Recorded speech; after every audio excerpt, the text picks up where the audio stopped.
आदर आदाब। राष्ट्रवादी स्नेहा किरण का आप सबों को प्रणाम व अभिनंदन। हमारे देश व देशवासियों को आज 75वें स्वतंत्रता दिवस की अनंत शुभकामनाएं। मेरे प्यारे देशवासियों, आइए आज हम सब मिलकर न्याय, नीति और अहिंसा का बिगुल बजाएं। निरंतर अंधियारे से लड़कर वर्तमान के मोह जाल में आने वाला कल कभी न भुलाएं। इंसान से पहले बने हम आजाद परिंदों जैसे, इंसान से पहले बने हम आजाद परिंदों जैसे, जो कभी मंदिर पर जा बैठे तो कभी मस्जिद पर जा बैठे। क्यों ना आज हम सब इस स्वतंत्रता दिवस पर श्रोता और सोता बनने की बजाय सरोता बनने वो बनाने का संकल्प लें, क्योंकि सबसे खतरनाक है सब कुछ शांति से सहन कर लेना, घर से निकलना काम पर और वापस घर लौट जाना। जिस दिन कई मामलों में अभागे इस देश का सबसे कमजोर वो गरीब व्यक्ति डरना बंद कर देगा, भ्रष्ट तंत्र के आगे गर्दन नहीं झुकाएगा, उसी दिन यह देश वास्तविक आजादी के एहसास को पालेगा। तभी जाकर सही मायनों में कोई अस्थाई बदलाव आएगा। और साथ ही कितना अद्भुत होगा अगर हम सभी धर्मों से चुनिंदा रीति रिवाजों को अपना लें, जो मानवता और प्रकृति के लिए प्यार, रोशनी और सकारात्मकता ला सके। भारत हमको जान से प्यारा है, भारत हमको जान से प्यारा है, सबसे प्यारा गुलिस्ता हमारा है, सबसे प्यारा गुलिस्ता हमारा है। जी हाँ साथियों, क्योंकि राष्ट्र हित किसी भी पॉलिटिकल पार्टी हित से पहले है। अभी 2 दिन पहले अंतर्राष्ट्रीय युवा दिवस मनाया गया था। सबसे पहले तो आज हमें इस बात को समझना होगा कि युवा का शाब्दिक अर्थ क्या होता है। जागरूक युवाओं से हमारा समाज, देश व अंततः पूरा विश्व ही निरंतर प्रगति के पथ पर अग्रसर रहता है। इसलिए इस युवा शब्द का शाब्दिक अर्थ को समझना बहुत आवश्यक है। युवा होने का मतलब है नई संभावनाओं के प्रति खुला होना और उन तमाम असीमित संभावनाओं का खुले दिल से स्वागत करना जो हमारे आसपास के परिवेश में फैली हुई है। देश के कर्णधार युवाओं से आज मैं 2 शब्द कहना चाहती हूं। आज हमारे सामने एक बड़ा ही यक्ष प्रश्न है कि देश के स्वर्णिम भविष्य के लिए विपक्ष को कैसा होना चाहिए। सत्तारूढ़ दल हो या विपक्ष, पार्टी और पार्टी से इतर, खासकर जो आईटी सेल है, सोशल मीडिया प्रभारी, ये सब मिलाकर युवाओं की संख्या आज दोनों तरफ बिल्कुल एक जैसी हो गई है। युवा ऊर्जा का सबसे विशाल भंडार होते हैं। अगर हमारे युवाओं की ऊर्जा एक दूसरे को नीचा दिखाने में, बेवजह अहम तुष्टि के लिए एक दूसरे को जलील करने में बर्बाद हो रही है, तो इससे अधिक दुखद बात और कुछ हो ही नहीं सकती। चलिए, मनभेद को जगह न देते हुए हम सब युवा आज राजनीति के संस्कृतिकरण पर एक साथ मिलकर काम करें और देश हित में एक साथ हाथ मिलाकर कोई निर्णय लें। देश के समग्र विकास में सत्तारूढ़ पार्टी से भी अहम भूमिका विपक्ष की होती है। विपक्ष अगर अपना मूल्य समझता है और मतभेद की जगह मनभेद को स्थान न देता है, तो हम सब बहुत जल्द विकास की नई ऊंचाइयों को छू लेंगे। युवा, फिर चाहे तुम किसी भी राजनीतिक दल से क्यों न हो, तुम विपक्ष को धूल चटाने में अपनी ऊर्जा बर्बाद न कर देश के समग्र विकास में अपनी ऊर्जा को खर्च करो। देश हित के लिए तुम 1000 बार जियो और 1000 बार मरो। आज युवा रोजगार प्रदाता बने, स्वरोजगार को बढ़ावा दे, आत्मनिर्भर भारत के निर्माण में अपना योगदान दे। कल नुमाइश में मिला था वो चिथड़े पहने हुए, हमने पूछा तो बोला हिंदुस्तान है। क्या हमने इस तरह के हिंदुस्तान का सपना देखा था? बोलिए, क्या हमने इस तरह के हिंदुस्तान का सपना देखा था? हरगिज नहीं। इसलिए युवा अपनी जिम्मेदारी समझे, वह देश हित में काम करे, फिर चाहे वो किसी भी दल के क्यों ना हो। आज हम युवाओं को इस शिक्षा की वास्तविकता को भी समझना होगा। हमें इस एजुकेशन के मूलभूत सिद्धांतों को समझना होगा, क्योंकि एक बड़ा सवाल तो यही है कि शिक्षा वास्तव में क्या है। तो इसका जवाब है सा विद्या व विमुक्तये, सा विद्या वा विमुक्तये। Education is liberating force. Education is liberating force. शिक्षा वही है जो हमें बंधनों से मुक्त करती है। तो किन बंधनों से मुक्त करती है? तो जवाब है, हमें अपने चारों तरफ के इस मायावी, इस अदृश्य जाल से मुक्त करती है, इस सांसारिकता के जाल से मुक्त करती है। इससे सटीक व बेहतर शिक्षा की परिभाषा कभी भी नहीं हो सकती। हर युवा अपने आप में प्रतिभा का एक विशाल भंडार है। हर युवा अपने साथ एक खास हुनर को विरासत में लेकर आया है। आवश्यकता बस इस बात की है कि हर युवा को अपने उस खास टैलेंट को पहचानना है जो वह विरासत में लेकर आया है। शिक्षित होने के अलावा, एक निश्चित सीमा तक शिक्षा ग्रहण करने के अलावा, युवा को अपने अंदर उस छिपे हुए टैलेंट को पहचानना है। और एक जरूरी बात, युवा होने के लिए आपके अंदर यह भावना होनी चाहिए कि आप उम्र की किसी भी तयशुदा उम्र सीमा से स्वतंत्र हैं। युवा रोजगार प्रदाता बने, रोजगार का सृजन करे, पूंजी का निर्माण करे, फिर वो चाहे किसी भी प्रतिभा से संपन्न क्यों ना हो, औद्योगिकीकरण को बढ़ावा दे और खुद का बेस्ट वर्जन बने। जरूरी नहीं कि हम इस गलकाट प्रतियोगिता के इस माहौल में, इस दौर में ही खुद को साबित करें। इसके अलावा भी अनंत आकाश है कुछ साबित करने के लिए। हमें कंपटीशन में नहीं जाना है। हमारा कोई कंपटीटर नहीं हो सकता है भाई। हमें हमेशा परफॉर्मेंस में जाना है। लर्निंग पर हमारा फोकस होना चाहिए क्योंकि इस दुनिया का सबसे प्रभावी व महत्वपूर्ण शब्द है सीखना। लर्न करना, सीखना, सीखना और सीखते रहना, बिना रुके, बिना थके। तो सवाल है, आखिर कब तक सीखना है? मतलब कोई तो लिमिट होगी, कोई अंतिम उम्र सीमा। तो इसका जवाब है, जिस दिन हमारी मृत्यु होने वाली हो, उस अंतिम दिन और उस अंतिम क्षण तक हमें सीखने की लय में होना चाहिए। ज्ञान अनंत है। इस ब्रह्मांड से जितना भी हम बटोर लें कम ही होगा। जहां भी जाएगा रोशनी लुटाएगा, जहां भी जाएगा रोशनी लुटाएगा। चिरागों का कोई अपना मकान नहीं होता।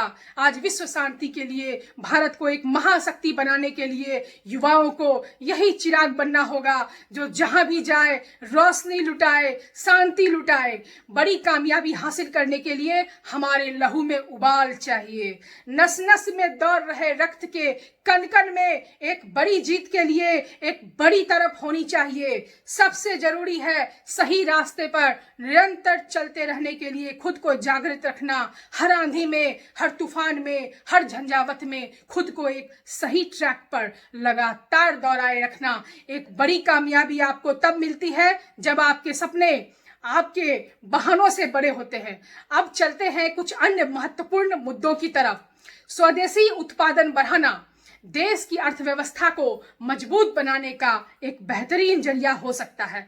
आज संपूर्ण विश्व में अगर कोई सबसे प्रभावी दर्शन हो सकता है तो वह है सांस्कृतिक राष्ट्रवाद के प्रणेता स्वर्गीय दीनदयाल उपाध्याय जी का एकात्म मानववाद का दर्शन, जो कि अपने आप में एक बेहद गंभीर व संपूर्ण दर्शन है। अगर मैं उन करोड़ों राजनीतिक कार्यकर्ताओं की बात करूं तो यह सवाल उठना लाजिमी है कि आज हम राजनीति में हैं, जिले की राजनीति में हैं, कल राष्ट्रीय राजनीति में भी होंगे। पर बड़ा सवाल यही कि हम आखिर राजनीति में क्यों हैं और राजनीति वास्तव में क्या है और इसका वास्तविक स्वरूप क्या है, वर्तमान में क्या है और भविष्य में क्या होना चाहिए, और राजनीति को हम सबको किस रूप में लेना चाहिए। एक बेहतर राष्ट्र के निर्माण में एक आम आदमी को किस तरह का जीवन जीना चाहिए, एक समाज, राष्ट्र और विश्व को किन नियमों और सिद्धांतों पर चलना चाहिए। इन सब प्रश्नों के उत्तर हमें एकात्म मानववाद में मिल जाते हैं, जो हमारे सामाजिक परिवेश के उस अंतिम व्यक्ति की भी व्याख्या करने में पूरी तरह सक्षम है। यह उनका भी दिग्दर्शन है। विश्व मानव को समर्पित है एकात्म मानववाद। हमारे स्वर्णिम व गौरवशाली अतीत व लगभग 5000 सालों की सनातन संस्कृति के ध्वजवाहक सांस्कृतिक राष्ट्रवाद को समर्पित है एकात्म मानववाद। यह एक आम आदमी के निजी स्वतंत्रता व निजी मूल्यों का दर्शन है, जिसका अंतिम उद्देश्य समाज के अंतिम पंक्ति में बैठे व्यक्ति का विकास है। इसके तहत राजनीति एक व्यवस्था मात्र है जो संविधान के उपबंधों के आधार पर चलती है। यह सच है कि हमारा भारत आज विश्व गुरु है। यह एक विशाल महाशक्ति है और समग्र विकास की इस गति को निरंतर बनाए रखना हम सबकी सम्मिलित जिम्मेदारी है। भारतीय संस्कृति का हमेशा से एक स्वर्णिम गौरवशाली इतिहास रहा है। यह पूरी तरह सांस्कृतिक राष्ट्रवाद से अभिप्रेरित है। भारत ने कभी किसी देश पर आक्रमण नहीं किया है। अगर आज संपूर्ण विश्व को आतंकवाद से मुक्त करना है, ग्लोबल वार्मिंग से मुक्त करना है, तो विश्व शांति के लिए उन सबों का एक ही समाधान है, एकात्म मानववाद। क्योंकि भारत को सच्चे अर्थों में एक महाशक्ति बनाने के लिए आज यह बेहद आवश्यक है। भारत ही वह देश है जो सर्वधर्म समभाव की और भाईचारे की बात करता है। उसने अपने मूल्यों व आदर्शों से कभी भी कोई समझौता नहीं किया है। वो शालीन होने के साथ साथ आज सशक्त भी है। भारतीय राजनीतिक शासन व्यवस्था की चिरकालीन प्रभावकारी अंत्योदय योजना जो यह कहती है कि समाज के अंतिम पंक्ति में बैठे व्यक्ति तक अगर सरकार की तमाम योजनाओं का लाभ नहीं पहुंचता है तो हमारी सारी राजनीति बेमानी है। अंत्योदय योजना वस्तुतः विश्व दर्शन एकात्म मानववाद का ही विस्तार है। लक्ष्य अंत्योदय, पथ अंत्योदय, प्रण अंत्योदय और राजनीति वस्तुतः यही है। यह एक व्यवस्था है जो पूर्ण रूप से संवैधानिक उपबंधों के अनुसार चलती है, जहां दलों का निर्माण होता है, हमारे जनप्रतिनिधि का चुनाव होता है, कानून का निर्माण होता है, कार्यपालिका अपना काम करती है, न्यायपालिका न्याय देती है और यह सब कुछ राजनीति के अंदर समाहित है। इतना विशाल है यह शब्द राजनीति और उतना ही खूबसूरत भी। सर्वव्यापी, सर्वस्पर्शी, सर्वग्राही व पंचनिष्ठा का सिद्धांत है राजनीति। इसलिए राजनीति की शुचिता को, उसके मर्म को और उसकी मर्यादा को जानना आज बेहद आवश्यक है। आज पूरा विश्व कोरोना के जंजाल से त्रस्त हो चुका है। इस कोरोना महामारी के दौरान हम सब ने देखा कि किस तरह भारत की सनातन संस्कृति में वह क्षमता है जो विश्व की उन तमाम समस्याओं को जड़ मूल से खत्म कर देने में पूरी तरह सक्षम है। साथ ही इस नकारात्मक माहौल में सकारात्मक तरीके से आर्ट ऑफ लिविंग के साथ हम सबको अपने मानव होने का भी परिचय देना है।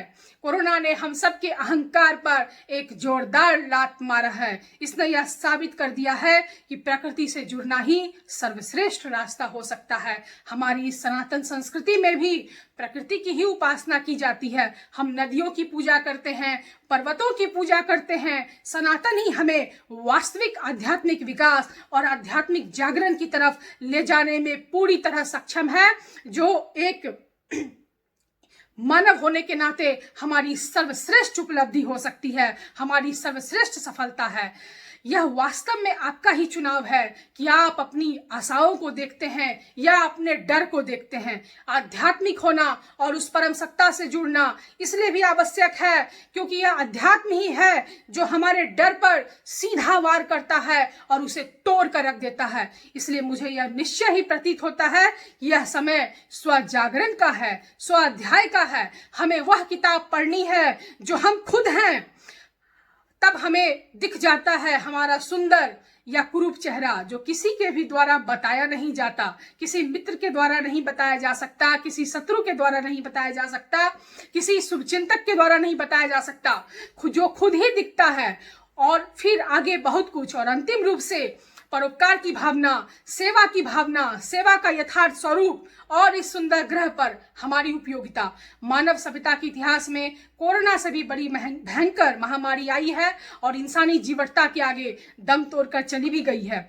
यह कोरोना काल भी एक दिन पूरी तरह समाप्त हो जाएगा। चलिए अब देश के समक्ष कुछ और भी अन्य महत्वपूर्ण मुद्दों को उठाते हैं। वर्तमान समय में महिलाओं के प्रति हमारी जो आधी आबादी है, पूरी विश्व की आधी आबादी है, उनके प्रति बढ़ती हुई यौन हिंसा बेहद विकराल रूप ले चुकी है। फिर चाहे वो विवाहित महिला हो या अविवाहित महिला हो, उनके इस मैरिटल स्टेटस से कोई खास फर्क नहीं पड़ता है, जो बेहद अफसोसजनक स्थिति है। कोमल है, कमजोर नहीं है, शक्ति का नाम ही नारी है। कोमल है, कमजोर नहीं है, शक्ति का नाम ही नारी है, सबको जीवन देने वाली मौत भी उससे हारी है, सबको जीवन देने वाली मौत भी उससे हारी है। एक औरत का अस्तित्व केवल उसके पति और ससुराल वालों से नहीं होता है। एक महिला के तौर पर आपको आपके परिवार व समाज में एक तथाकथित सुरक्षा के नाम पर किसी गुलदस्ते की तरह एक कोने में सजा तो दिया जाता है, पर अगर वह महिला जाने अनजाने किसी घटिया साजिश का शिकार हो गई अथवा किसी हादसे में टूट गई तो फिर उससे वह जगह भी छीन ली जाती है। तो क्या इसका हमारे पास कोई अस्थायी समाधान है? जी हाँ, इसका जवाब है। सबसे बड़ी बात तो ऐसी स्थिति को लाना ही क्यों लाना है ऐसी स्थिति को जिससे आपको अपना यह विशाल और विराट जीवन को जीने के लिए किसी की सहमति या असहमति की आवश्यकता ही पड़े। आप स्वयं यह निर्णय लेने में हर हाल में सक्षम बनिए। आप आर्थिक तौर पर, मानसिक तौर पर और भावनात्मक तौर पर भी सशक्त व आत्मनिर्भर बनिए। इसलिए इस सामाजिक परिवेश में किसी व्यक्ति विशेष से अपने वाजिब हक के लिए लड़े तो क्या लड़े। अगर आपको वास्तव में लड़ना ही है तो इस पूरे सिस्टम से लड़िए और अपनी उपलब्धियों से इस पितरी सत्ता की अकल ठिकाने लगा दीजिए। यही सर्वश्रेष्ठ तरीका है अपना हक वापस लेने का। मौजूदा दौर में महिलाओं को लेकर आए दिन बलात् यौन हिंसा के विभत्स मामलों को देखकर मुझे चंबल के बिहरों को रौंदने वाली फूलन देवी बरबस याद आ जाती है। विद्रोही व क्रांतिकारी फूलन को एक आम औरत अपने हर लम्हे में जिंदा रखे, यही उनकी हर समस्या का अस्थायी समाधान है।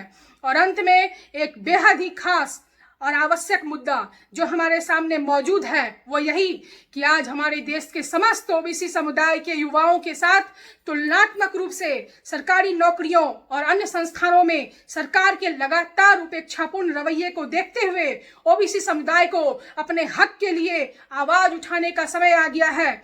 जैसा कि आप सब जानते हैं कि देश में रह रही, निवास कर रही सभी जातियों की जनगणना करना, उनके आंकड़े जुटाना, सामाजिक शैक्षणिक रूप से देश की पिछड़ी जातियों के उत्थान के लिए योजनाओं, परियोजनाओं को बनाने, क्रियान्वयन करने, उन्हें लागू करने के लिए कितना अधिक आवश्यक है। फिर भी न जाने क्यों आजाद भारत में आज तक केंद्र सरकार द्वारा जातियों की गिनती नहीं करवाई गई है, फिर चाहे वो सरकार किसी की भी क्यों न रहे।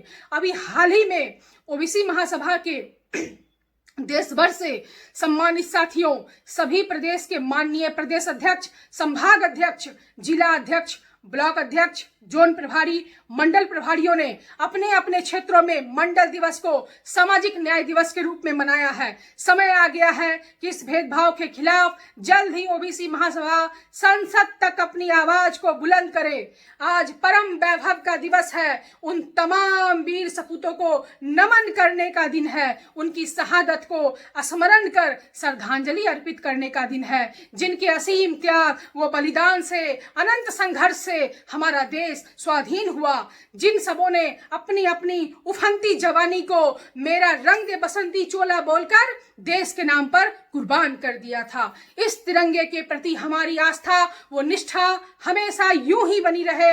इसी मंगल कामना के साथ विदेशी भगाओ स्वदेशी अपनाओ की नीति पर अमल हो सबके द्वारा, क्योंकि देश हित से बढ़कर न कुछ था, न कुछ है और न कुछ होगा। जो भरा नहीं है भावों से, बहती जिसमें रसधार नहीं, वह हृदय नहीं पत्थर है जिसमें स्वदेश का प्यार नहीं, जिसमें स्वदेश का प्यार नहीं।